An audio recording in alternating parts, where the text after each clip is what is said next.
Good evening. It is 7 o'clock on Monday, March 9th. I'd like to call this City Council meeting to order and ask the clerk to please call the roll. Councilmember Carter. Here. Councilmember Garza. Here. Councilmember Hussein. Here. Councilmember Cost. Councilmember Martinez. Here. Councilmember Navarez Martinez. Here. Councilmember Pelivanoglu. Present. Councilmember Spatafor. Present. There are 7 members present at quorum. Councilmember Cost is absent and did provide notice of his absence. And we are to the meditation and pledge of allegiance. Thank you.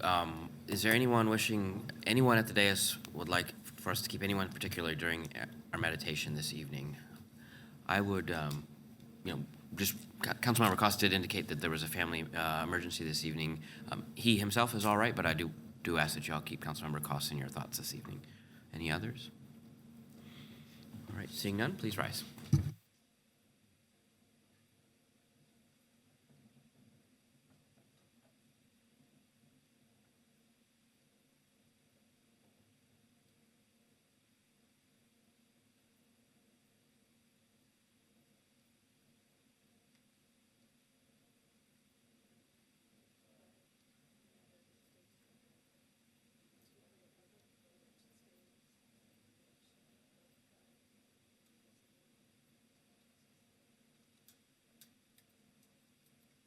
You have for your approval the council proceedings of February 23rd. Vice President Palvani.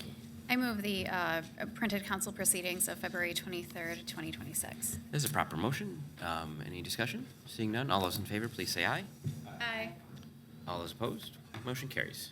And both of our special ceremonies have been canceled, so we are to comments by council members and the city clerk. Councilmember Hussein. Sure. So I just wanted to remind folks that our March constituent contact meeting for the 3rd Ward will take place this Saturday. I know it feels like we just had one because we actually had a 3rd Saturday meeting in February. So it hasn't been an entire month like it typically is. But in any event, we are meeting this Saturday, 10 to 12 noon. This is at the Frieda Schmidt Southside Community Center, 5825 Wise Road. Certainly hope folks come out. We are going to tackle a number of South Lansing issues before the city council, and we'll have some area representatives give us updates and things of that nature. Also, the Churchill Downs Community Association will be meeting Tuesday, March 17th at 6:30 p.m. That, too, is at the Frieda Schmidt Southside Community Center at 5825 Wise Road. That same night, the Colonial Village Neighborhood Association will be meeting, and that will be at 7 p.m. at Grace United Methodist Church at 1900 Boston Boulevard. And then later that week, Thursday, March 19th at 7 p.m., the Luton Ridge Neighborhood Association will be meeting at the Mayflower Church at 2901 West Mount Hope. So if you live or own property in any of those areas, we certainly hope that you make it out. Thanks so much. Thank you, Councilmember Hussein. Others? All right, Mr. Clerk. Thank you. I do just want to indicate that we have an election coming up May 5th. It is a special election for the Ingham Intermediate School District, a bond proposal. And I did mail out absentee ballot applications as well as early voting notices and polling place changes. So if you got that in the mail, please take note. Nothing yet has gone out to the people on the permanent mail ballot list. That will be going out toward the end of March. So please start to be aware of this upcoming ballot proposal on May 5th. And with that, we are to community event announcements. If you have a community event, we'll give you 1 minute to tell us about it. Is this thing on? Okay. The Old Everett Neighborhood Association will be holding its bi-monthly neighborhood meeting on the 3rd Wednesday of March at 6:30 p.m. at the South Lansing Library. We will be discussing the finalization of our grants as they've been turned in and are now under review. And we'll be looking at our 2 regular grants, our mini grant, and our Neighborhoods in Bloom grant as is what we have on file. So we hope that we can go somewhere to that and receive our checks as soon as possible. So, and also please apply for any of the vacant positions, whether it's vice president or treasurer or any of the regular board member positions if you can, okay? 6:30 to 7:30 at the South Lansing Library. Thank you. Other community events? All right, seeing none, I'll announce that we'll give you about 1 more minute to sign in for public comment on legislative matters, which does include the 2 public hearings, so items 4 and 5, as well as the items council will be acting on tonight, which are items 6 through 39 on the agenda. So items 4 through 39, if you wish to address those, we'll give you about 1 more minute to sign up in the back. And with that, we are to the mayor's comments. Mr. Mumby. Good evening. Just a couple comments here. Lansing Economic Development Corporation has extended their facade grant improvement application deadline through March 15th. So this week's the last week if you want to submit an application for a facade grant. If Mayor were here, he would congratulate the U of M basketball team, but he is not, so I will not. And I also won't speak too long about the MSU hockey team's back-to-back Big Ten championship. I do want to mention the Legacy of Cesar Chavez dinner event, Wednesday, March 25th, 5:30 to 8 at the Doubletree. Tickets are still on sale if folks would like to RSVP. And that's all. Thank you, Mr. Mumby. Okay, we are to public comment on legislative matters, and as I indicated, that is items 4 through 39. Item 4 is a public hearing on SLU 2 of 2025, and item 5 is a public hearing on a noise special permit. Want to have overviews of those? Sure. For the number 4, Councilmember Garza. Thank you, Council President. So this item is a special land use request to turn a vacant former Advanced Auto Parts building at 4220 South Martin Luther King Jr. Boulevard into a church and a small community radio operation. The applicant is Abel Izaguirre. The building is about just under 50,000 square feet. The proposed congregation is expected to stay under 100 members, and the site has roughly 35 parking spaces. Planning Commission held its public hearing on December 2nd and unanimously recommended approval. Staff found the use fits the area, creates very little traffic or noise, and puts a vacant building back into productive use. And with that, that is the public hearing. Thank you. And then item 5, Councilmember Palavandoglu. Thank you. Item 5 is an application for a noise special permit submitted by Hoffman Brothers. This is related to the CSO project as the project moves toward the Cherry, Pine, and Kalamazoo streets. This request is to work on this project on Saturdays from 8 a.m. to 4:30 p.m. for the time period beginning April 4th, 2026 through November 28th of 2026. Thank you. Okay, we are to the public comment portion. We have Deborah Mulcahy, followed by Loretta Stanaway. And before we get started, I just want a quick reminder about how this portion of the meeting works. This is your time to address the city council, and the council does generally not respond during public comments. This is, as a reminder, a business meeting, so we ask folks maintain decorum. Please avoid profanity, personal attacks, or disruptive behavior. Because this meeting is broadcast, profanity can create compliance issues and may result in the speaker being cut off. We also ask that there be no applause or demonstrations during public comment. This helps ensure that everyone feels comfortable speaking, including those who may hold different opinions. We appreciate you being here and sharing your perspective with the City Council. Sorry about interrupting you, Ms. Mulcahy. I didn't get started, that was fine, but I have to tell you, I'm not here on number 4. I'm here on what appears to be number 38. I was given the wrong number. Is that okay for me to proceed? Okay. I'm opposed to the special land use permit and the rezoning. I applaud the church for stepping up when the city asks for help. I find it incredibly ridiculous that the city is required them to pay $1,100. The applicant didn't ask for such. They asked for a temporary shelter. And their application says, not zoned for residential, used therefore people are not allowed to sleep overnight in the facility. That's just like let's. And that's what they're asking for. What's proposed here is spot zoning. I don't understand how this zoning is being different than the one proposed for the Townsend property. I couldn't get it. I couldn't get answers to my question. I left email. I left phone calls to Ms. Susan Stananovich, sorry if I'm butchering that, and Mr. Raleigh Van Fossen. No responses.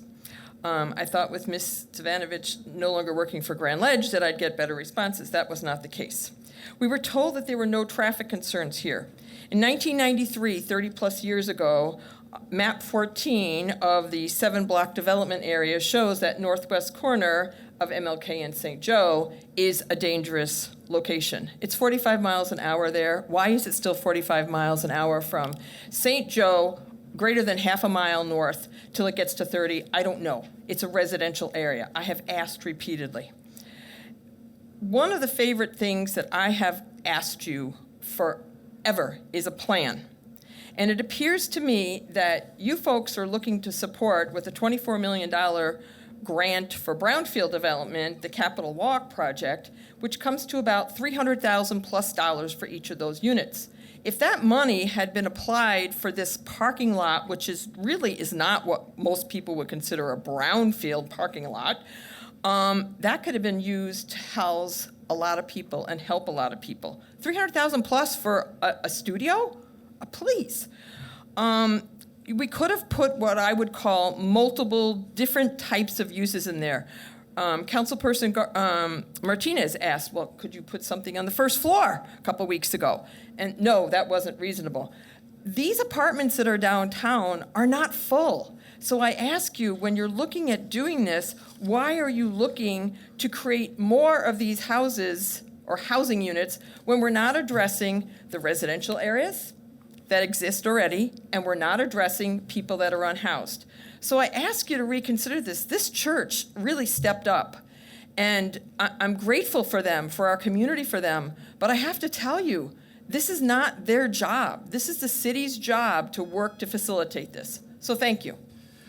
Thank you. Next is Loretta Stanaway, followed by Ivan Drosty.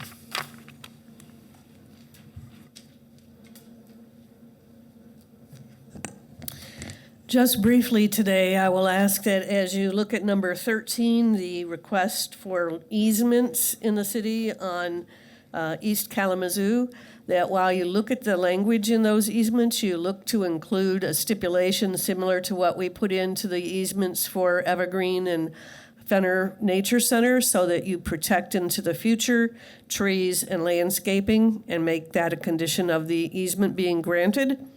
And then for 30 and 31, I'm not going to repeat what I said in the first meeting, but I will speak on those things when they come up for a vote. Thank you. Thank you. Next is Ivan Drosty, followed by Jerry Norris.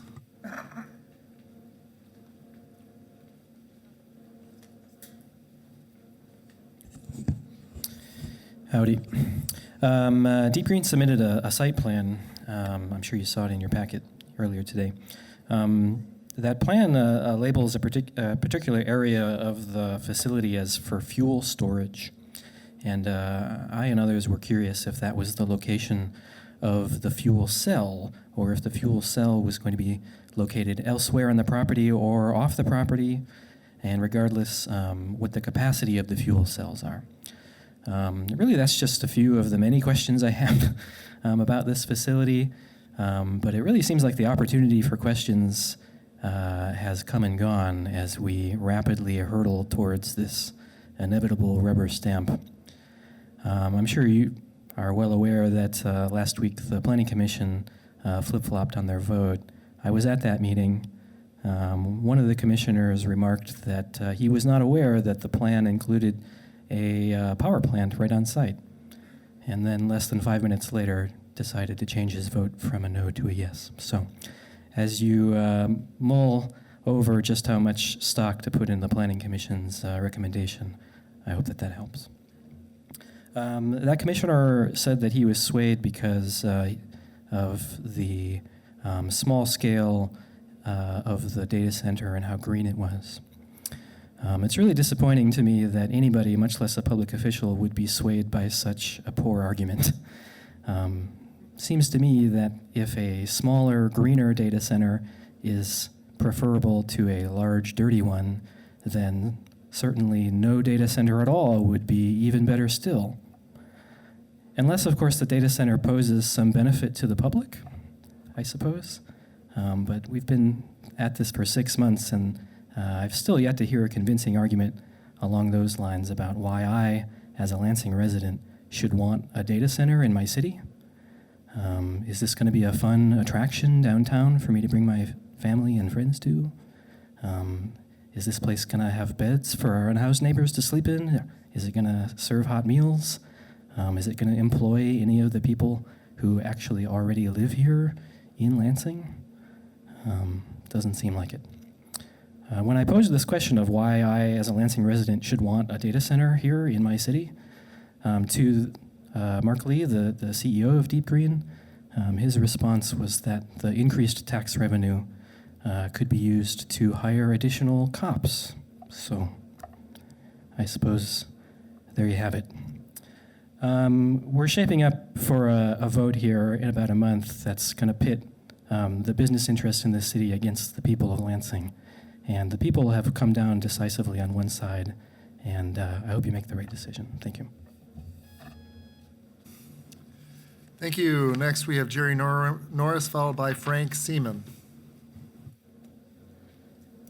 Hi, Jerry Norris, representing the Fledge today.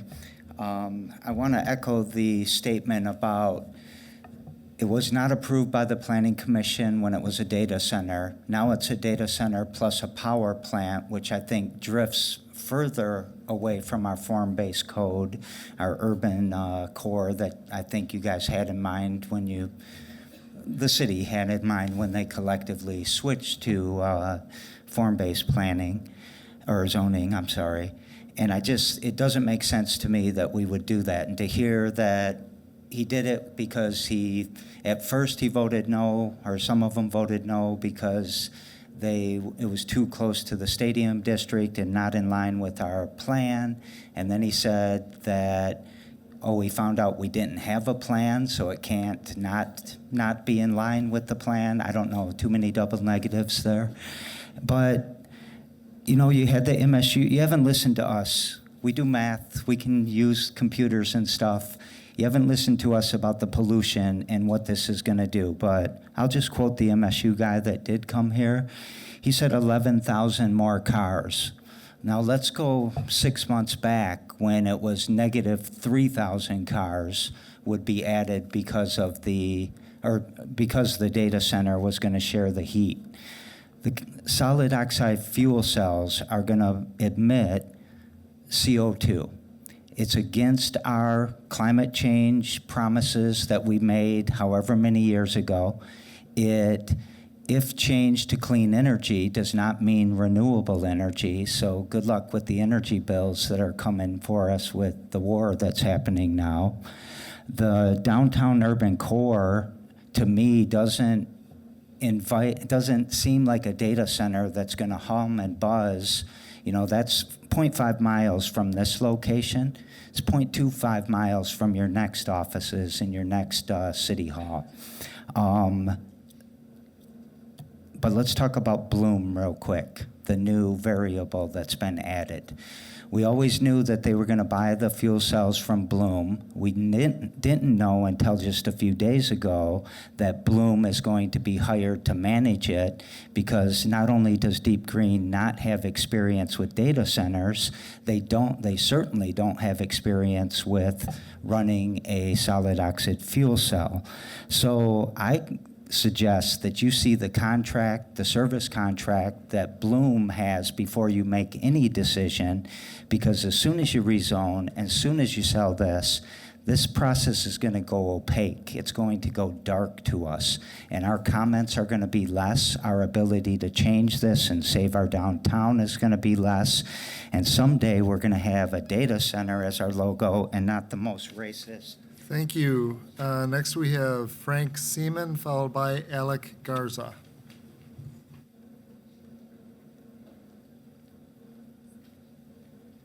Hello, Frank Seaman, Ward 4. I'll keep this pretty brief here. I'm talking about the rezoning for Deep Green also. I know that there's been a lot of talk about the plant that's going in there, what it's going to bring tax-wise, what's it bringing to the community. Everybody sitting up there, I think, has campaigned at one time or another, seeking to tell us that you have the best interests of the people of Lansing at your hearts. This does not have the best interests of the people of Lansing at heart. Just because it's been referred to as a vacant parking lot, like it's worthless.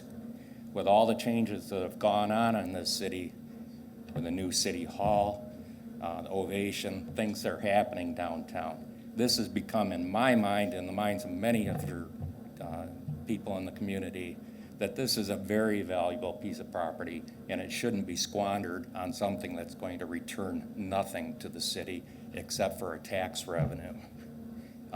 We need something filling that space that is going to drive the continued growth of this city and make this a better place to live, not a data center.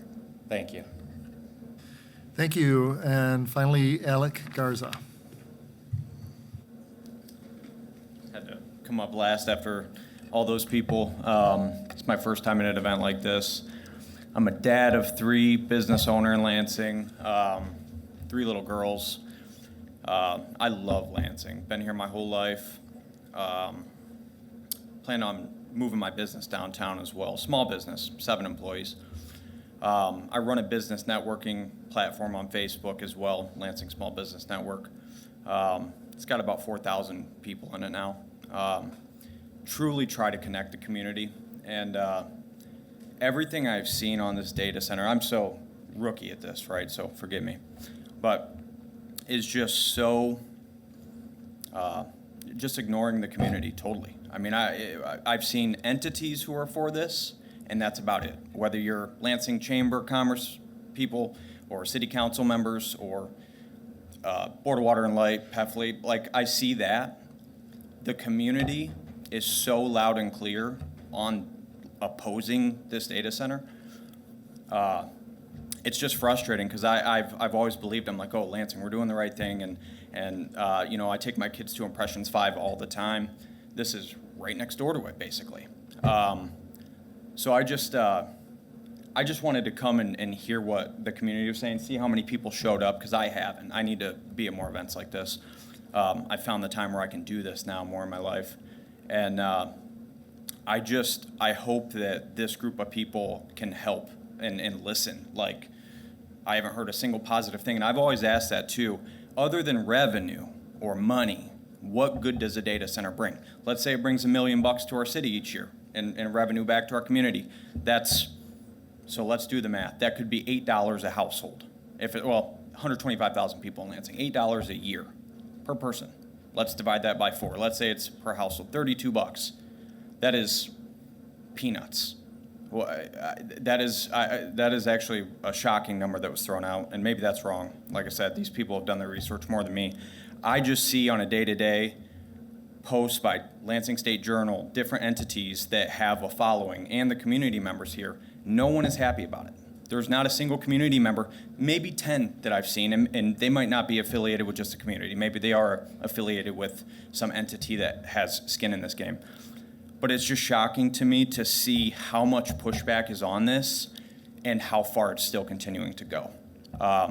So I really hope that you guys hear the community and more people show up to these, because I was hoping to see a full building here. I've never been to an event like this, like I said. It would deter me from bringing a business downtown. Bringing my kids to Impressions 5 all the time, things like that. It doesn't attract people. So I don't get the, fascination with it. Thank you.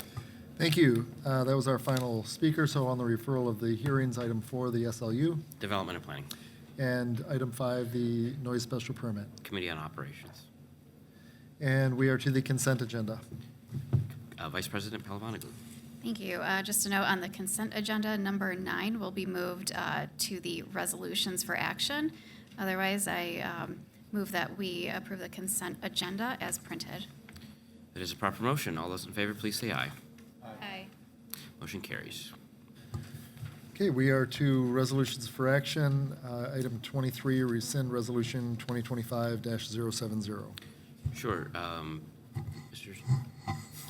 City Attorney, yeah. Thank you. Thank you. Councilmember Cost originally had requested this, and I worked with him in drafting the resolution, so I can speak to it. But any specific questions beyond that, I can't really.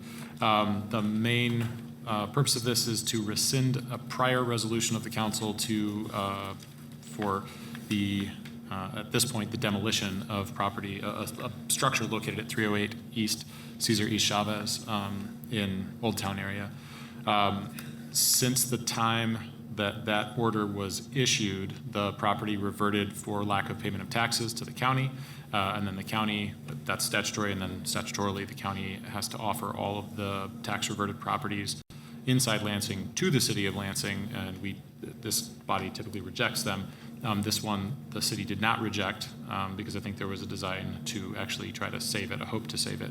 And then that just occurred, that reversion to us, or rather the council's tacit acceptance of this property was in December. The transfer hasn't finalized yet, but it will be city-owned property very soon. And so in the meantime, there was a desire to save the property, and an effort was made to locate funds to actually stabilize the structure because it is in very bad state of disrepair. Funds have been located. There are monies available that the LEDC has that can be used. An analysis was made of how much money would need to be spent. It's less than $100,000 to really stabilize the structure and keep mostly the front from collapsing. I know that the walls in the back and the sides would have to be replaced and buttressed. And so based on that new information, I guess the assertion of the resolution is that good cause has been shown as to why the property does not need to be demolished. And if the council is willing to pass the resolution, then that order would be rescinded and the city could go about trying to stabilize and retain that structure. Thank you, Mr. City Attorney. Any questions, comments? I'll note there's a few items that you have seen moving through the process. Other make safe or demolishes we're holding in the Public Safety Committee for this very reason, so we don't have to do this process over and over. So we caught on. So, but thanks for Councilmember Cost for bringing this to our attention. We need a motion for the resolution. Councilmember Palavanagu.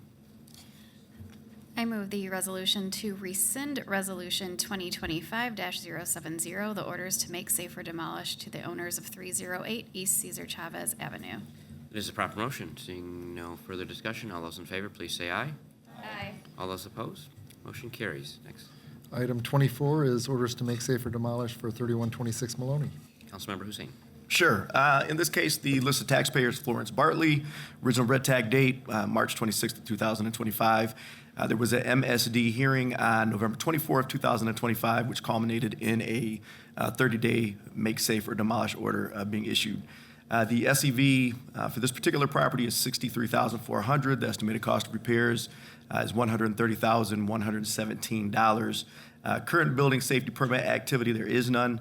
Back in committee on February 19th, we had learned that the owner is deceased and there's no estate case in probate, and that there at that time was no awareness of an interested party.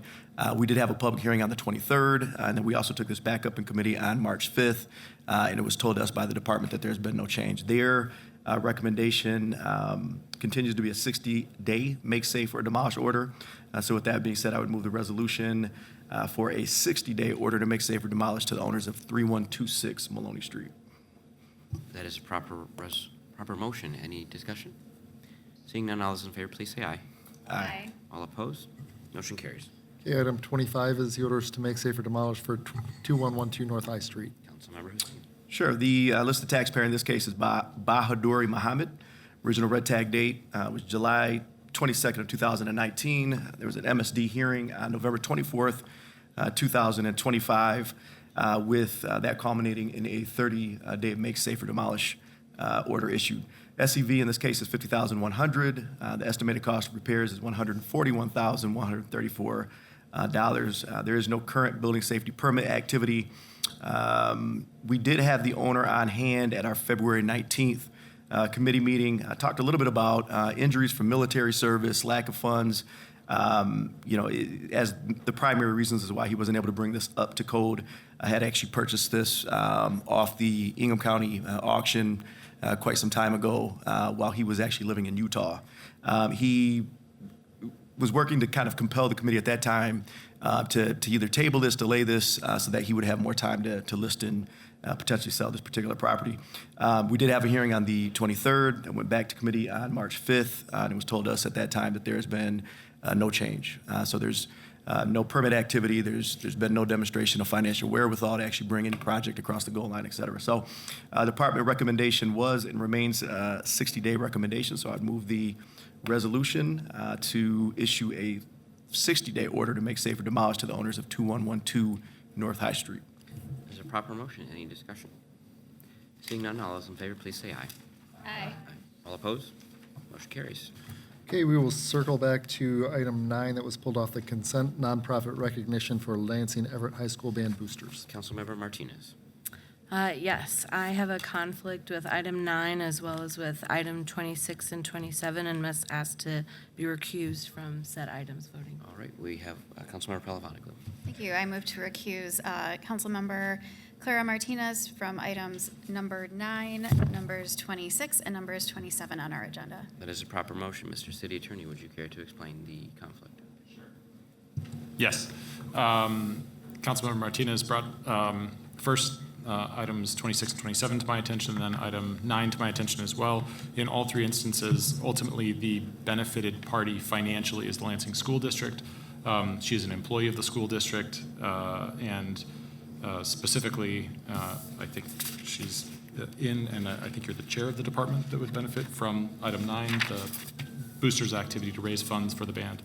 And so consistent with our ethics ordinance, I think it's 290.05 sub K, because the benefit would go to her employer and her employer pays her, the proper step is recusal from voting.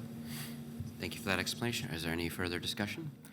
We will call a vote on this. Reminder that Councilmember Martinez will not be voting on this. All those in favor, please say aye. Aye. All those opposed? The motion to recuse carries. Councilmember Palavaglu.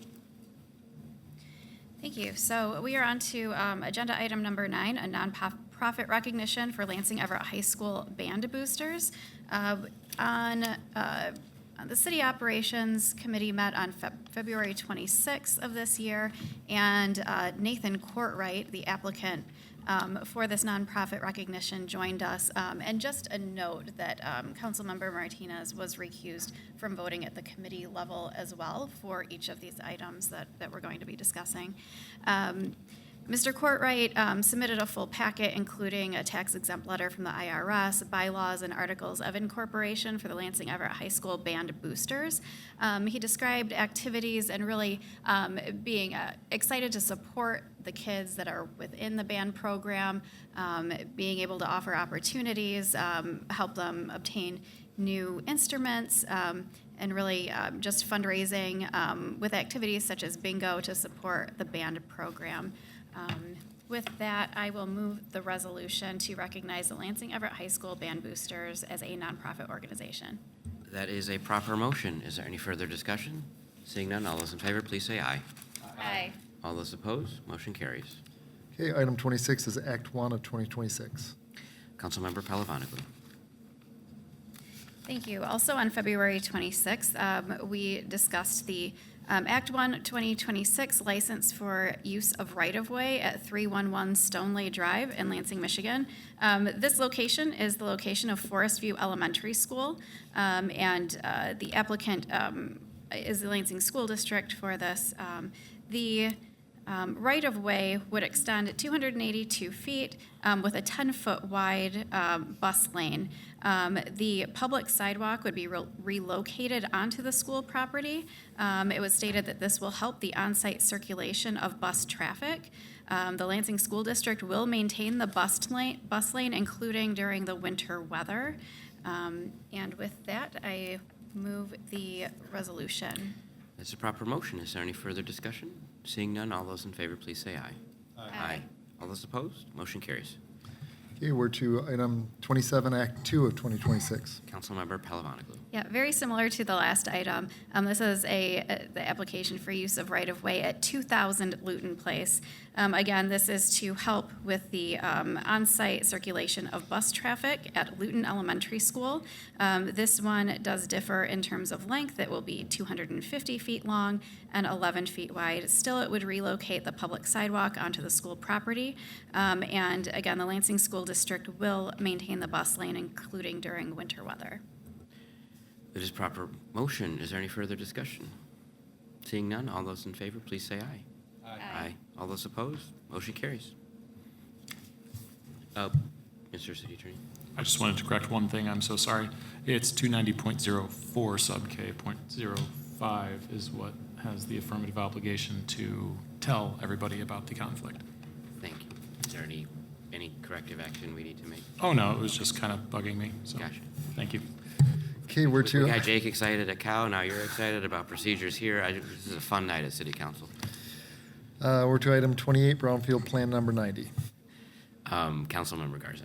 Thank you, Council President. So this item is Brownfield 90 for Capitol Walk Apartment Project on the 500 block of South Chestnut. This project replaces an existing surface parking lot with new residential housing while still maintaining parking access. There will be 78 parking spaces on site with additional 55 off-site. It's 140 unit, including a mixed one-bedroom and two-bedroom apartments. Developers put in roughly $38.8 million of private investment into the site. Brownfield financing lets the project capture new tax value. It creates to repay eligible redevelopment costs like site prep, demolition, environmental work, and infrastructure. The Lansing Brownfield Redevelopment Authority recommended approval on December 5th, 2025. City Council held a public hearing on February 23rd, and they are also including a $100,000 community investment to Roeder Park. And with that, I would move the resolution. That is a proper motion. Is there any discussion on this resolution? Seeing none, all those in favor, please say aye. Aye. All those opposed? Motion carries. Okay, we're to item 29, the budget amendment. Vice President Palavaglu. Thank you. Earlier this evening, we had a presentation from Jake Brower on the budget amendment for fiscal year 2025 to 2026 for the second quarter. This amendment includes funds from the Department of Justice to the City of Lansing for the purpose of hiring 6 additional police officers for a period of at least 4 years. Mr. Brower stated that the city does intend to leverage the public safety revenue sharing and increase contributions from the general fund over time to extend and incorporate full funding into the general fund operations, so that at the end of 6 years, these funds can be established to continue supporting those officers who would initially be hired in. The public safety revenue sharing and matching of city funds will further support the Office of Neighborhood Safety and Gun Violence Intervention Programs. There will be police and fire pension contributions actually were adjusted, and so a $1 million in funding above the estimates would be needed from what was estimated previously. And it also notes within the resolution that the city's firefighter training included costs for paramedic training that was ineligible for reimbursement. There will be an appropriation to Lansing Fire Department, Lansing Police Department, and HRCS of opioid funds to help combat the effects of opioid usage within the community. It also notes there will be a change to revenue sharing and changes in the gas tax funding at the state level. So we will expect in the future an additional $6 million annually for local roads. Mr. Brower also reported a $100,000 amount for the disaster contingency fund. And with that, I will move the resolution for the budget amendment for fiscal year 2025-2026 for the second quarter. That is a proper motion. Is there any discussion? I'd just like to say, everyone at this table and a lot of folks in our public advocated a lot for public safety and additional road funding, but I want to thank our legislators here. I know State Senator Anthony, Representative Whitwer, Representative Devendorf, Senator Singh, and Rep. Hope, among others, were very instrumental in making sure that the interests of cities like Lansing were well represented, and you're seeing that come to fruition in these numbers, and we'll see that even more in the budget that the mayor will be presenting in a couple weeks, and I'm excited to be able to, it's never enough, right? We've got a lot of roads to look after and all kinds of things, but we'll have an opportunity to invest more in public safety, more in infrastructure, which will also allow us to invest in a lot more other things. So very appreciative, and I know a lot of folks here had those conversations. So just thanks to all those folks that made that happen. So seeing no further discussion, all those in favor, please say aye. Aye. Aye. All opposed? Motion carries. Okay, we're to item 30, setting a public hearing on Act 7, 2025. Councilmember Palavaglu. Thank you. We are discussing the setting of a public hearing on Act 7, 2025, the sale of city property. This is Lot 49 and the 200 block of South Cedar Street. This would be to set the second hearing. And just so we're clear, this is related to the data center proposal from Deep Green. There was discussion earlier at Committee of the Whole and conversation around any amendments to the buy-sell agreement. It was stated by the city attorney that some of the language was changed, but is not stated exactly the way Councilmember Hussein had asked about some of the provisions located within the contract of that buy-sell agreement. With that, I will move the resolution to set the second public hearing for March 23rd, 2026 at 7 o'clock p.m. That is a proper motion. Is there any further discussion? Seeing none, all those in favor, please say aye. Aye. All opposed? Motion carries.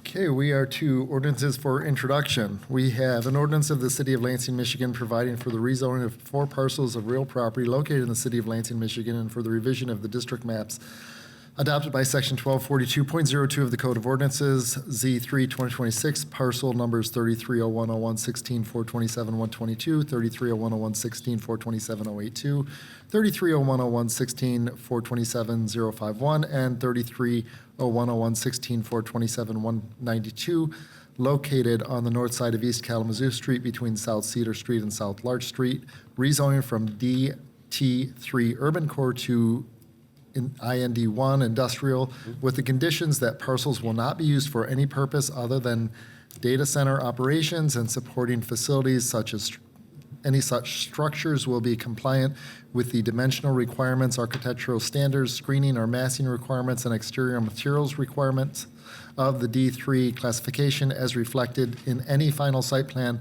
as approved by the City of Lansing, and all use of the parcels will be consistent with the requirements of Lansing City Code regarding noise limitations, and the parcels will not be entitled to any exemption for any industrial property or industrial use, which shall run with the land and be binding on all future owners thereof. The ordinance is read a first time by its title and referred to the Committee of the Whole. Councilmember Palavaglu, anything to add? Everything Clerk Swope just recited from the paperwork in front of us. Yes, this is the Z3 2026, 220 South Larch Street, and 3 adjoining parcels on East Kalamazoo Street and South Cedar Street. The conditional rezoning from DT3 Urban Core to Industrial 1 Industrial, and the introduction, and to set a public hearing, and that date would be April 6th of 2026. Again, this particular item is relevant to the data center proposal, and it was discussed as well during the Committee of the Whole earlier this evening. The question was asked if there was any update to this document aside from the applicants. We were told that this was updated to reflect co-applicants of Deep Green and City of Lansing on this particular submission. With that, I would move the resolution to set the public hearing for April 6, 2026 at 7 o'clock p.m. That is a proper motion. Is there any further discussion? Seeing none, all those in favor, please say aye. Aye. All those opposed? Motion carries. Okay, item 32, we have an ordinance of the City of Lansing, Michigan to amend Table 1243.03 of the Lansing Codified Ordinances to add liquor store to the commercial mixed-use district's allowable use table and the zoning ordinance. The ordinance is read a first time by its title and referred to the Committee on Public Safety. Councilmember Hussein. So, Mr. Swope, I'm going to let you do your thing for each one of these 32 through 35. But I do want folks to be aware that they go together, right? And the idea here is to try, and all public hearings will be set for April 6th, but the idea is to try to give the city a little bit more control over liquor stores, over proximity of liquor stores from obviously one to another. We had some things happen last year, and I'll go into depth the night of the public hearing, but we had some things happen last year that really caused us to come to the table, city council members, the administration, our city attorney, even members of our state legislature, to look at what could we possibly do at the state level to deal with what is truly a flawed Liquor Control Act and a flawed commission process. And then also, were there things that we could do within the framework of the Liquor Control Act that would allow us a little bit more control locally? And so with regard to the local response, number 32, 33, 34, and 35 are efforts to that end. And so key components include, as part of these, defining liquor store as a retail establishment where more than 50% of gross sales come from tobacco, nicotine, vapor products, or alcohol is determined by visual representation, purchase records, sale records. It does exclude manufacturers, suppliers, and on-site consumption establishments, such as hotels, bars, and restaurants. So we're talking about off-premise licenses. Proposal also establishes a minimum distance requirement of 2,500 feet, which is about a half a mile, between liquor stores measured from property line to property line at the closest points possible, and it would be just a straight line in terms of that 2,500 feet, and that's obviously to help prevent clustering and overconcentration. We also adopted form-based code in 2021, and when we did that, we adopted a series of allowable use tables. And so we are making a couple of adjustments to allowable use tables, that being the commercial mixed-use district to add liquor store. There is a provision in there that essentially states that there could be no outside seating at a liquor store. And then we're also going to add liquor store to the special district's allowable use table. So with that, I would first move, the ordinance amending Chapter 1243, Table 1243.03 to add liquor store to the commercial mixed-use district's allowable use table. That is a proper motion. Any further discussion? Seeing none, all those in favor, please say aye. Aye. All opposed? Motion carries. Item 33, an ordinance of the City of Lansing, Michigan to amend Table 1245.03 of the Lansing Codified Ordinances to add liquor store to the special district's allowable use table of the zoning ordinance. The ordinance is read a first time by its title and referred to the Committee on Public Safety. Councilmember Hussein. Yep, I would just add that, again, this clarifies that the outdoor seating may not be installed with regard to the off-premise locations. And I should have said this before, but the planning board did take a look at this late last year and approved these 7-0. So with that, I would move the resolution to set a public hearing for April 6th. Again, this would be to amend Chapter 1245, Table 1245.03 to add liquor store to the special district's allowable use table. That is a proper motion. Any further discussion? Seeing none, all those in favor say aye. Aye. All opposed? Motion carries. Okay, item 34, an ordinance of the City of Lansing, Michigan to amend Section 1240.04 of the Lansing Codified Ordinances to define the term liquor store within the zoning code. The ordinance is read a first time by its title and referred to the Committee on Public Safety. Councilmember Hussein. I would move the resolution to establish the public hearing for April 6th. Sorry, and this is an ordinance to amend Chapter 1240, Section 1240.04 to define the term liquor store. This is a proper motion. Any further discussion? Seeing none, all those in favor, please say aye. Aye. Aye. All those opposed? Motion carries. All right, and item 35 is an ordinance of the City of Lansing, Michigan to amend Section 1250.02 of the Lansing Codified Ordinances to add subsection 1250.02.13 to provide for a limitation within the zoning code of proximity of liquor stores to each other. The ordinance is read a first time by its title and referred to the Committee on Public Safety. Councilmember Hussein. Yep. I would move the resolution to establish a public hearing for April 6th for an ordinance to amend Chapter 1250 to add subsection 1250.02.13 to provide limitations on proximity of liquor stores to one another. That is a proper motion. Any further discussion? Just thank you, Councilmember Hussein, for providing the analysis for us. Is there any, all those in favor, please say aye. Aye. All those opposed? Motion carries. Okay, we are to passage, ordinances for passage. We have item 36, an ordinance of the City of Lansing, Michigan to amend Chapter 1460 of the Lansing Codified Ordinances by amending Section 1460.01 to adopt and amend the 2021 International Property Maintenance Code is read a second time by its title. The ordinance was reported from the Committee on Public Safety and is on the order of immediate passage.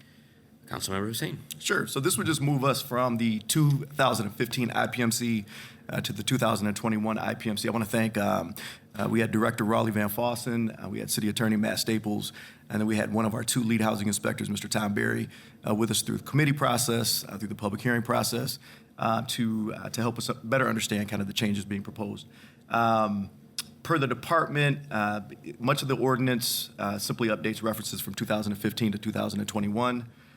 Also clarifies the role of the code official, designating the departmental director as the code official and allowing the director to appoint designees to act in decision-making capacities.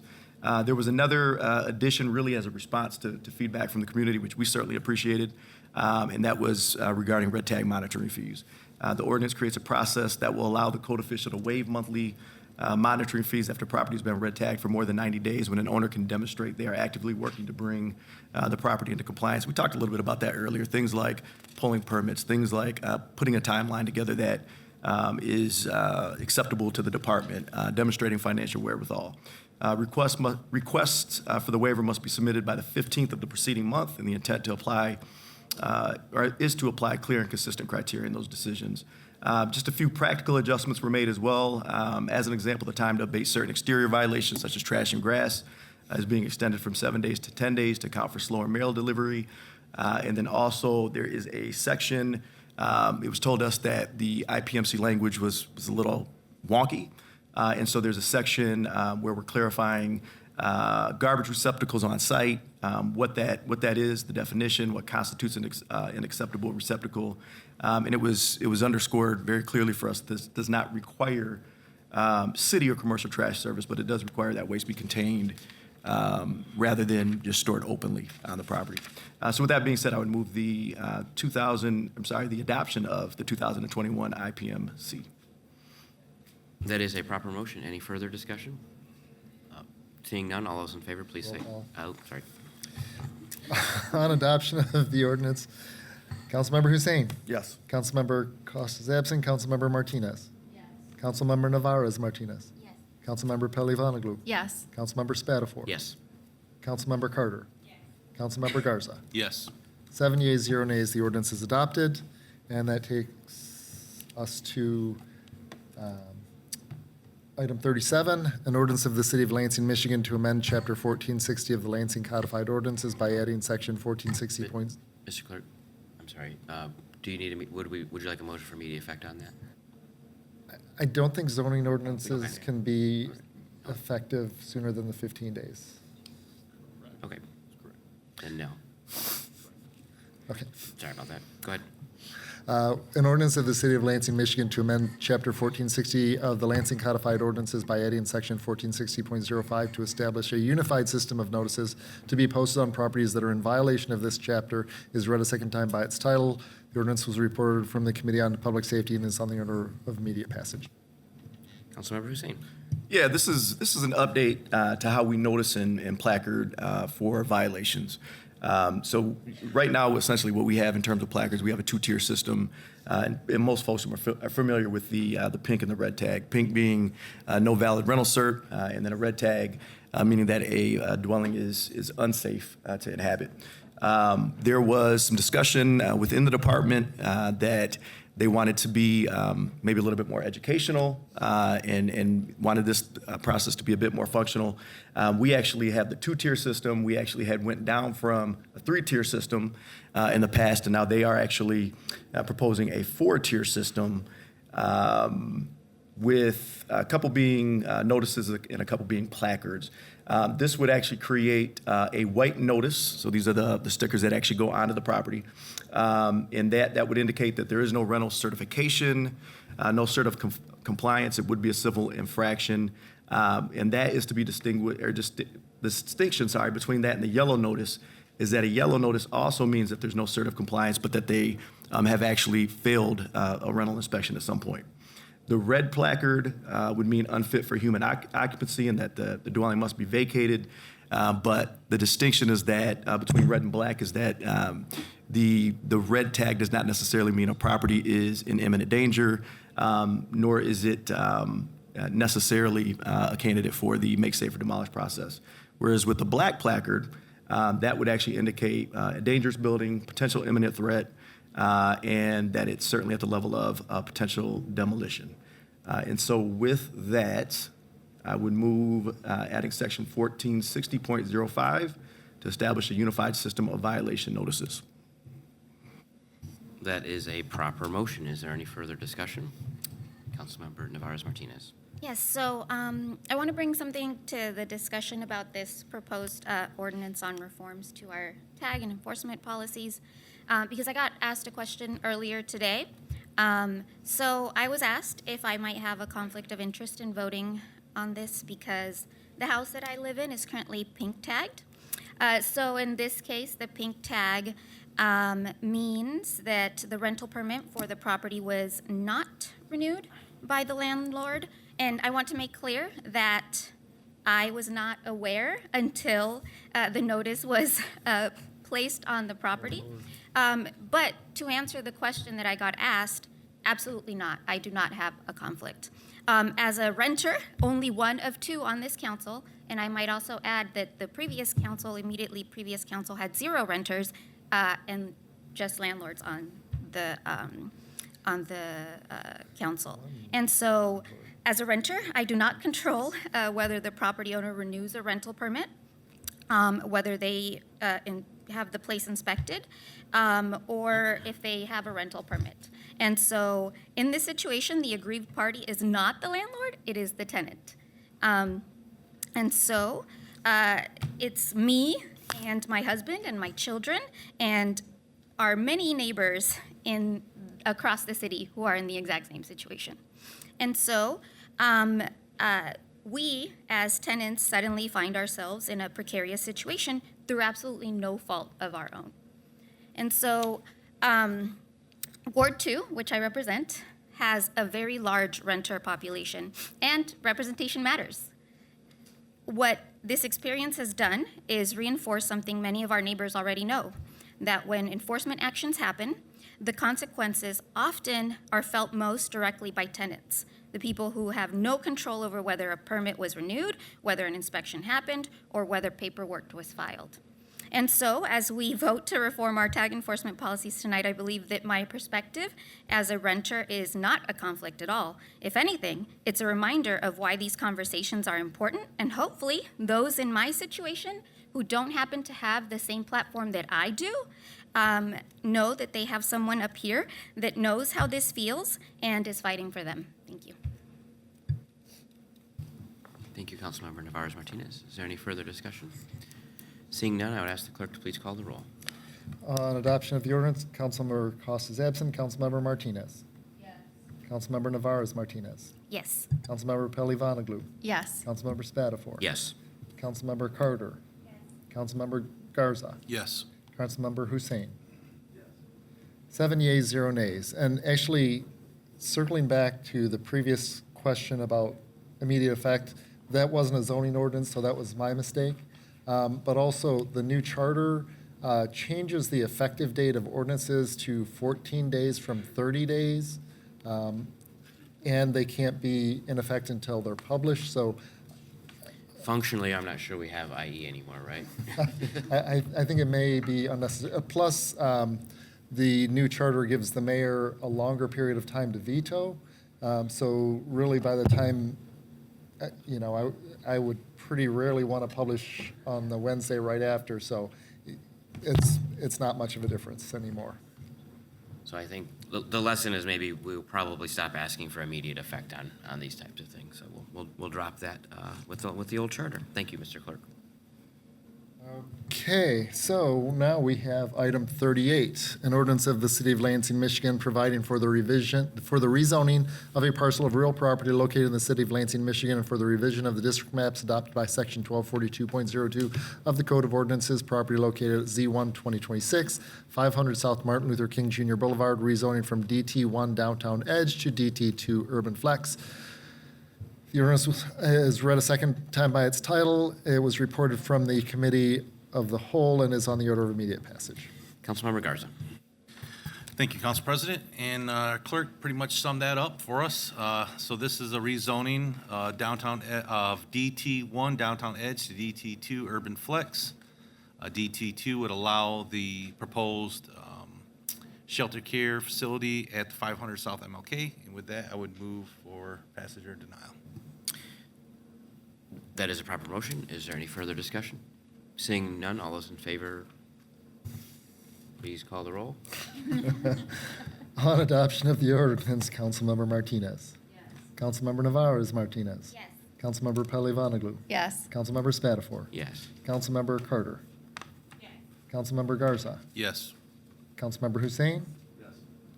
Yes. 7 yeas, 0 nays. The ordinance is adopted. And with that, we are actually back to resolutions for action. Item 39 could not be adopted until item 38 was adopted. So item 39 is SLU 1 of 2026. Councilmember Garza. Thank you. So this is the item, is a special land use request tied to the rezoning of the 500 South MLK. It would allow for a shelter care facility at the site with support services for people who need transitional or supportive living arrangements. And with that, I would move for a vote. Any discussion? Seeing none, I have double-checked. This is not a roll call vote. All those in favor, please say aye.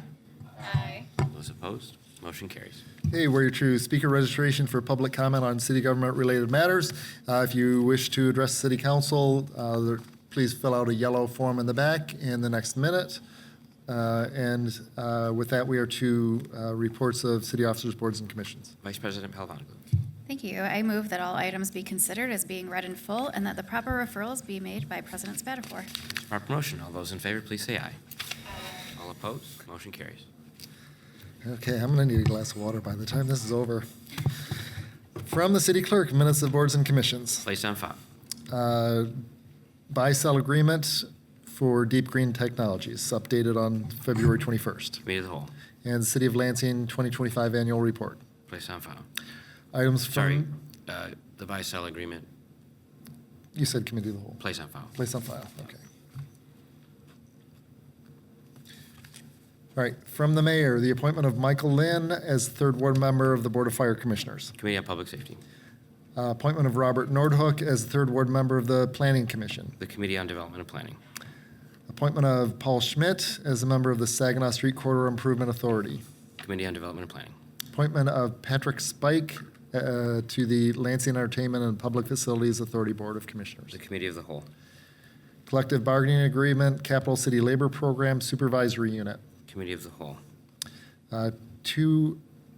Setting a public hearing on Act 7, Sale of City Property. Placed on file. Setting a public hearing on Z3 2026 220 South Larch and adjoining parcels, as well as the adoption. Placed on file. You want the ordinance to go to the Committee of the Whole, right? Yes. Okay. Ballot Proposal Act 4 2026, Sale of Lansing Shuffle Building, 325 Riverfront Drive. Committee of the Whole. Two items on noise special permit, Michigan Building and Paving Materials to allow major reconstruction on Pennsylvania, Mount Hope, and Jolly. City Committee on Operations. Two items on noise special permit, Granger Construction to allow for the Tecumseh River Road Pump Station. City Committee of Operations. Two items on amending Chapter 404 to modify metered parking hours of enforcement. Committee on Operations.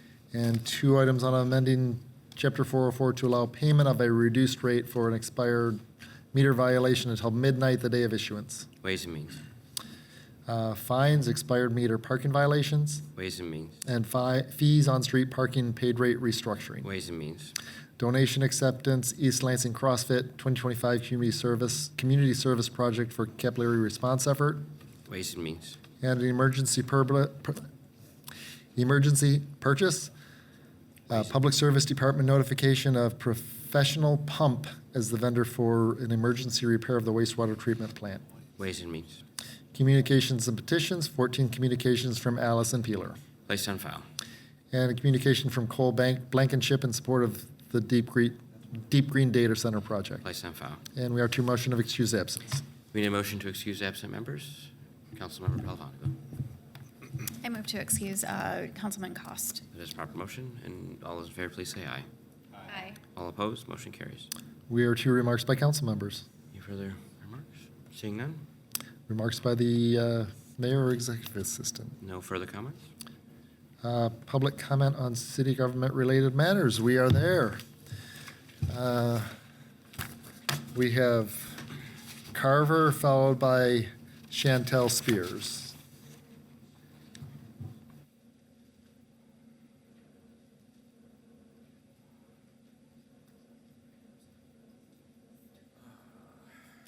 I'm here on behalf of Darren again. They couldn't make it due to their work schedule.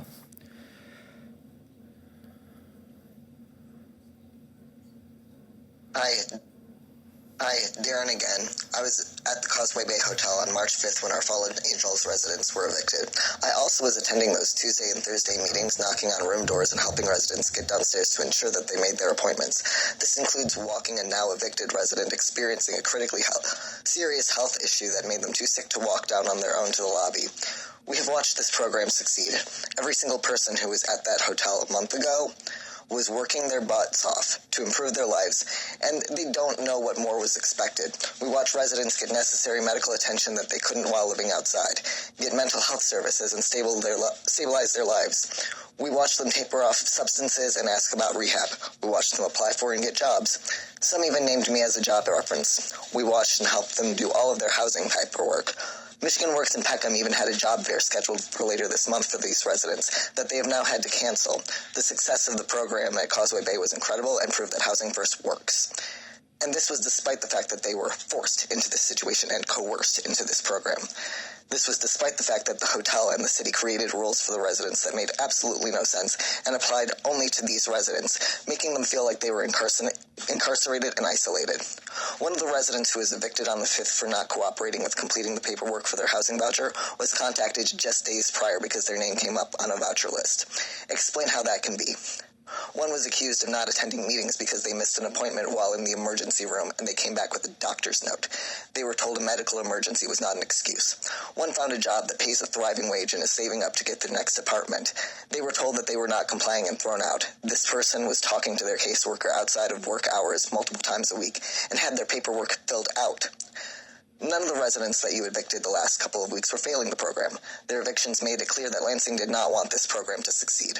From there, the city claimed that nobody was kicked out without shelter and that any claims otherwise were false. But you offered them nothing and then cut them from the program. Punks with Lunch and the Ingham County Health Department donated tents and sleeping bags.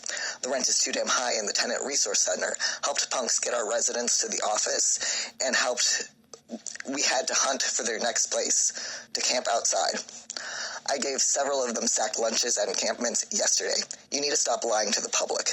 Do you know how exhausting it is to tell the same group of people over and over that they have to leave their homes because a government official doesn't see them as people?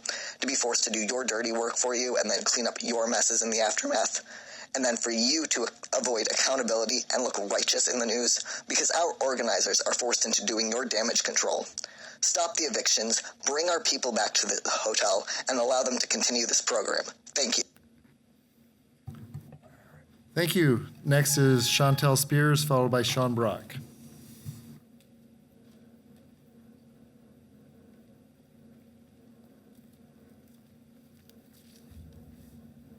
All right. I'm here to complain about how folks from the Causeway Bay Hotel were evicted last week.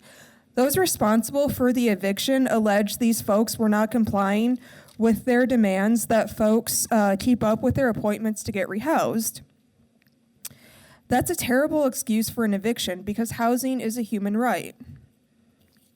However, many folks who were evicted couldn't keep up with their appointments due to disabilities, and some of them actually kept up with their appointments but were kicked out anyway because they couldn't physically make it out of their hotel rooms to attend appointments downstairs in the lobby on Tuesdays and Thursdays. That's disgusting.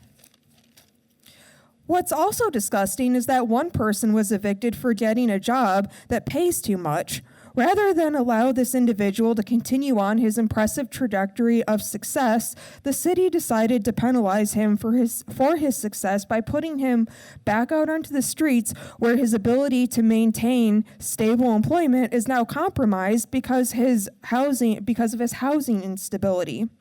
Imagine trying to keep a job when you have no place to shower, no bed, and no secure base from which to function. The city put this person in this situation and should be ashamed of itself. Additionally, we know that the decision to evict folks was motivated by cruelty, hate, and prejudice towards the homeless population. Because the hotel was already paid for, so the city didn't save any money by evicting folks. They merely wasted taxpayers' dollars. Shame on the city, HRS, and everyone responsible for the eviction. You are just as prejudicial and bigoted as a racist, a misogynist, and a homophobe or transphobe, because the same psychological processes underlie prejudice towards the homeless population as it does these other social categories. Congratulations for being hateful, backwards, and on the wrong side of history. Thank you. Next is Sean Brock, followed by Anuja Sadarshan.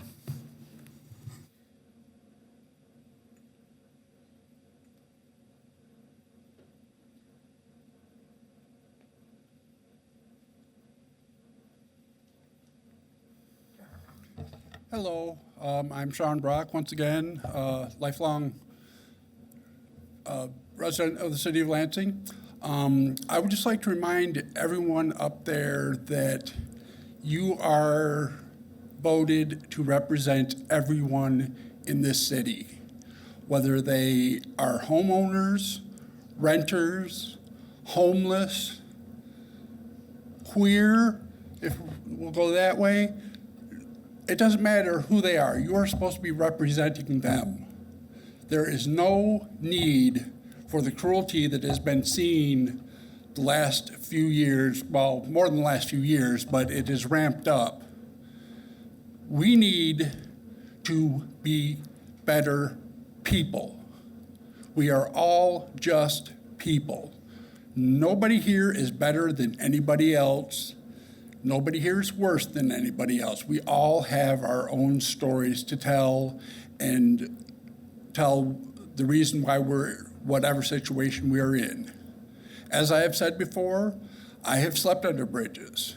I have walked around all night to keep from freezing to death. I was in the city rescue mission for almost 3 years before I got housing. I got housing before I got my disability. But the process takes time. And to put arbitrary limits on people is just wrong. There's no reason for it. We need to lead. If we don't, who is going to? If you're waiting for somebody else to start leading, nothing gets done. Thank you. Thank you. Next is Anuja Sudarshan, followed by Nicholas Zandy.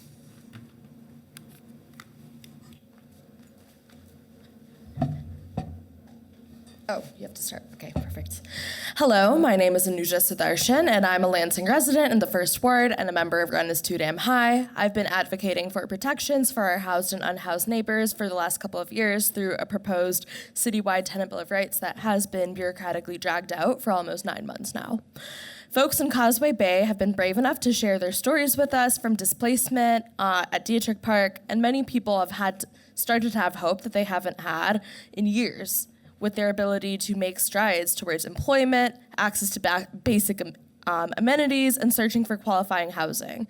And this has been really empowering for me as someone who has a lot of lack in faith in our system, with 800 plus people struggling to get housing vouchers. That's how long the waiting list is. And it has given folks renewed faith that the system cares about them and doesn't want them to be on the streets. But now, we have more than half the residents and most of the residents kicked out of the hotel, and it seems that we're back at square one. People must look outside for spaces to camp and live and start over, basically, to be able to secure permanent housing and stability in their lives. Many of you have had emails stating stories from individuals at these places and what this would help them reset their lives, rebuild relationships with their families, and start fresh. And now this has been stripped away from most of them. Will they have fear of more camp sweeps, having their belongings stolen, police harassment? Very likely based on their past lived experiences. And the progress that people have made at the hotel has been immense, even with things like structural barriers such as medical conditions, a lack of trust in these systems based on their lived experience, and evictions on their records. In the past, folks have been making strides with their caseworkers, seeking employment, housing, and obtaining identification. However, the schedules of Tuesdays and Thursdays, talking to housing and social services has been difficult for those with physical disabilities and those who have jobs or other conditions, as folks previously said. Additionally, advocacy groups such as the TERC and Punks with Lunch were cut off from communication with HRCS and other housing agencies, making it really hard for them to advocate and communicate the nuanced realities of each of our unhoused neighbors that we've sought to build deep and trusting relationships with.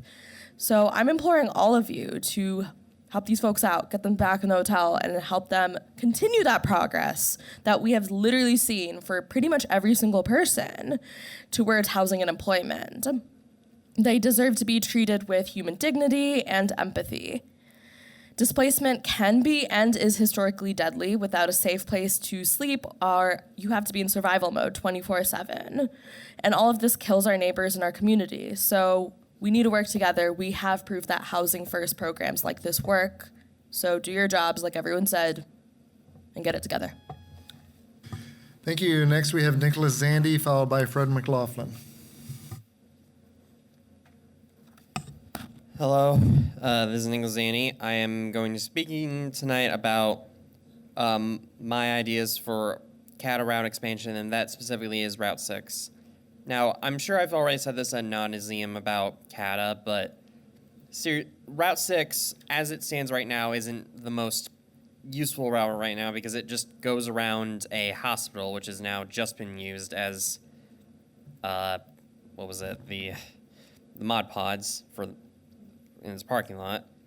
But even still, the fact that the matter is it doesn't have much use currently, and considering that we're in election season right now, it needs to be expanded at least to the clerk's office on Jolly so that people can actually get to the clerk's office if they need to drop off their absentee ballot by bus, or if they need to be directed to either register to vote on primary or election day, or to get directed to the correct precinct with the correct address if they don't have a car.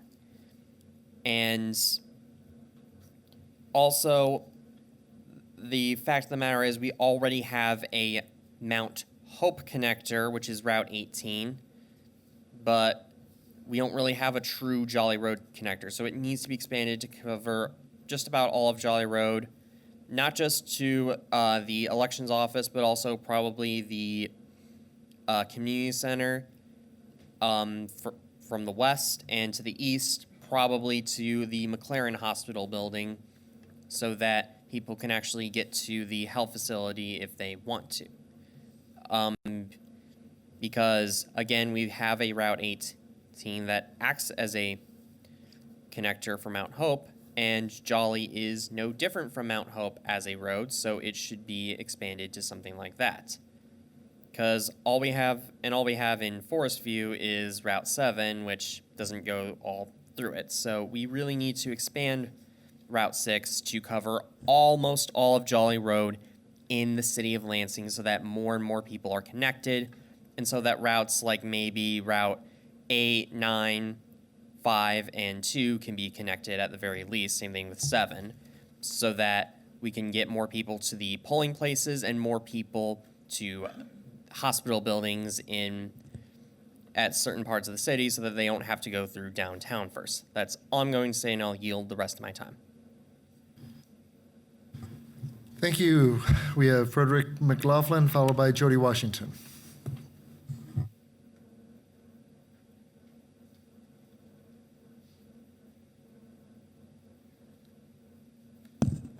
My name's Frederick McLaughlin, 1407 West Holmes Road.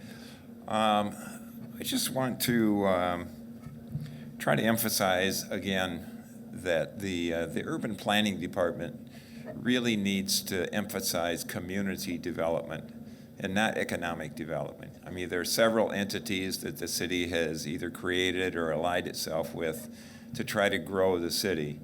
And if anything, what the city needs to do is not grow, especially relative to infrastructure. It needs to repair its infrastructure. When we came out of World War II, we would have ended up right back in the Great Depression had we not decided to create something called, what would we call it? Suburban development. The less polite word would be to call it sprawl. And because it's so spread out, we don't have enough payers into the system to cover the cost of it. And so the city is continuing year after year after year after year, and all of those add together. These aren't separate and then they just disappear. Deeply in debt. If you look at the city's annual comprehensive financial report, this is exactly what the numbers say. Now that I understand that the state puts limits that you have to reach, so they'll allow you to get deeply, deeply, deeply, deeply in debt before you have to declare the city broke. But the real role for the city is not growth. It's not a business. And I understand that the city has to, like a business, it has to make a profit. But it does not have to make a maximum profit. That's for businesses to do. And they have plenty of people speaking for them to get projects forwarded. You don't need to go out and seek them. You don't need to, what you need to do is really stop extending the city. There's plenty of money for extending the city. We need money to fix the roads. And I don't mean the small amount that the governor has put in. I don't mean to malign that, but the places that all of us deal with in going to our homes, to and from, whether it's bicycling or it's walking or driving cars. There are plenty of streets around town. You can't walk down the sidewalks without catching your toe on a sidewalk and endanger yourself. In midwinter, I had a police officer come up to me. I was going home from a friend's home at night. I couldn't see the sidewalk, so I was walking in the street. There was no traffic around. The person pulled up next to me and they said, "You have to walk on the sidewalk." And I explained. I think they probably thought I might be drunk or something. And I just said, okay. And then I went back out on the street. So anyway. Thank you. Thank you. And then next we have Jody Washington and then Jerry Norris.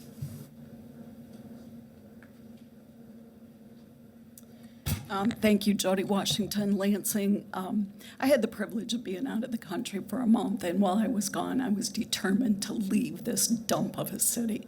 It looks like a trash can. My taxes keep going up. I get nothing for my taxes.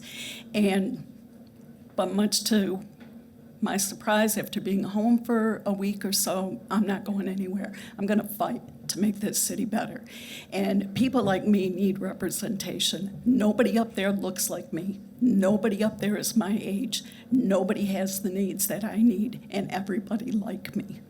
So we are not an endless stream of money.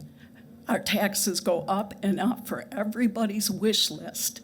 But we have bills to pay too, and we've worked all our lives to buy our homes, and we are expected to support everything and everybody. We can't do it anymore. It's not just me, I'm telling you, there are so many people that are talking like me. We need representation. They don't come down here because they don't want to be called a racist and you don't care about poor people. We do, but we care about our families too, okay? The data center, I don't have a dog in the fight, don't care. But I know the game. The unions have been pressuring you. The chamber's been pressuring you. I read the propaganda piece in the LSJ yesterday. The union pressures you because there are a few temporary construction jobs for people that don't live here. The chamber will pressure you because they can get another member in their organization. The people are asking you to vote no. It's an environmental issue. That property can be used for so many other things. They don't want it. There are so many questions. Daenerys said, the head of this place is like the Elon Musk of the United Kingdom. Seriously? We don't even know who we're doing business with. So could you all seriously not worry about who bought your seats up there and worry about the people that vote for you?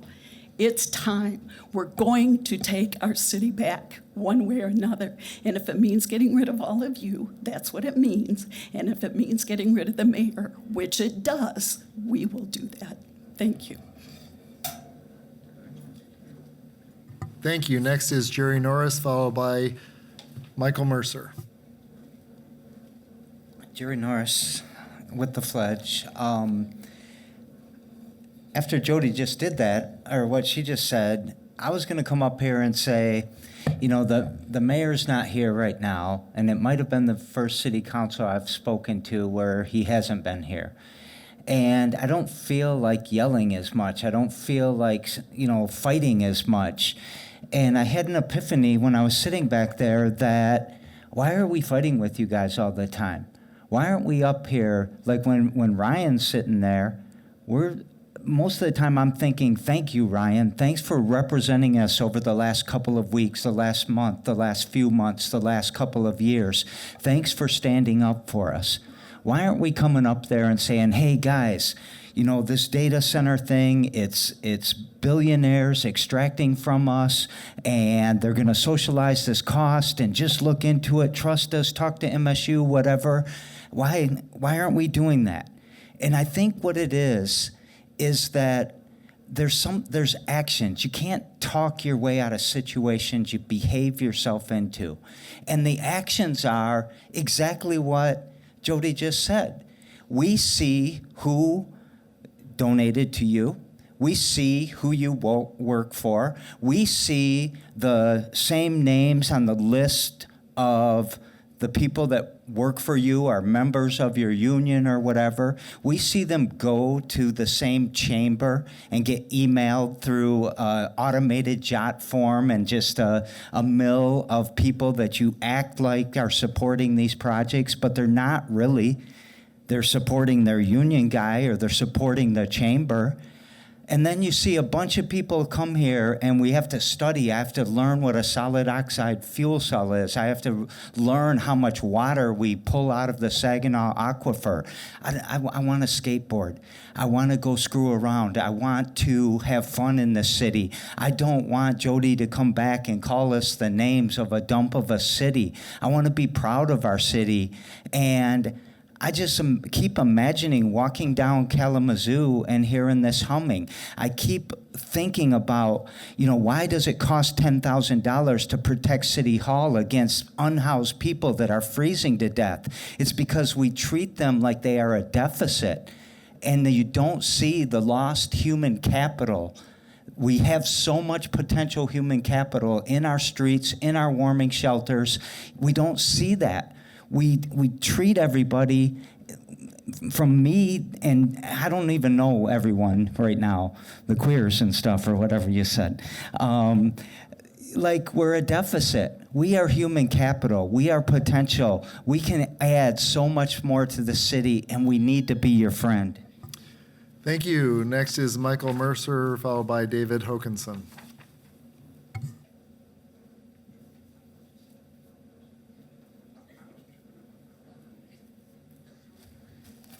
I came to that BWL board meeting last week here at the council chambers, and I told them what I think would be the best idea for that piece of land to be is like that piece of land, you know, down by the Frandor Shopping Center, right across from Red Lobster, McDonald's, that island.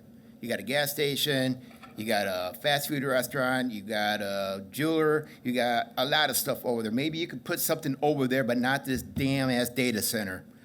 And I happen to have been going to other council meetings here for the past couple months. And with it, those people over there are not wanting a data center, but their council, including their damn mayor, voted for it, and it went through. And Mr. Mercer, I just remind you of this. I know. I'm going to tell you. I'm going to get to it. Let me finish. Let me finish. But they refrain turned from it using down. profanity during your public comment. That's all I'm asking. Well, anyhow, the citizens are not for a data center either. Like here in Lansing, it's not, except for these who were here a couple weeks ago or a few weeks ago who wanted to put an app in to get a job. You know damn well they're not going to get a job. But anyhow, with it, I'm not for a data center like those people south of here in Mason. And with it, I like to say, those people, they get to cuss, they get to holler, they get to yell, they get to scream, they get to flip people off, including the mayor, and threats to the mayor and all the council members. And that's no lie. You take our rights away from us here at City Council here in Lansing for years, Chris. I remember back during the days when all those regulars were here, we were able to do it until things changed with you and making that now we can't do that here like they can down there in Mason. So quit interrupting us while we're speaking. And with it, too, the city of Mason, people getting a petition started, like I say, and here is a petition. Here's, back during the year 2011, we got a petition. We got it turned over to the citizens to vote for it on the, November election after they wanted to do something with our tax dollars. And we people end up turning it down during the election. Mason's going to do the same thing. Somebody here in Lansing is going to need to get a petition started, like those regulars back during the good days here. John, Darnell, Charlene, Christine, Curtis X, and we got a few of them still here. I'm hoping they will get a petition started and do that and get you guys off council. New faces, including a new mayor, and no data center whatsoever. So I'm hoping somebody gets a petition started here in Lansing and do what the people in Mason there did, including the people in Delhi Township, what they did back in 2011. Thank you. Our final speaker is David Hokanson. Good evening. I'm here to address the motion I filed at the appellate court in Sixth Circuit in regards to our lawsuit that they refused to put in the record. And then they sent me a letter about it saying, they got it multiple days after they got it. It wasn't timely, this, that, and the next thing.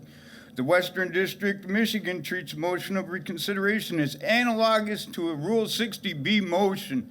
If any of you know what that is, that means I had a year to file that motion. And it's supported by case law Barnaby B. Witowski in the Sixth Circuit in September of 2022, construing a pro se motion for reconsidering under the Western District of Michigan, Local Rule 7.4, as brought under Rule 60B. It said I had a whole year to file this motion that they refused to file because they committed fraud to get your case dismissed from court. I want to cite a little thing from the due process clause. It says, governmental actors violate due process when they frustrate the fairness of proceedings, such as when a prosecutor fails to disclose evidence to a criminal defendant that suggests they may be innocent of a crime, or when a judge is biased against a criminal defendant or a party in a civil case. My rights were just violated in a fucking appellate court. You, man. One morning. Officers, can you remove the gentleman from the proceedings?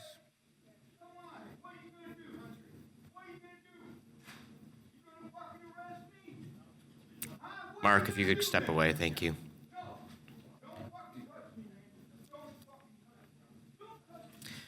With no further business for the City Council, we are adjourned.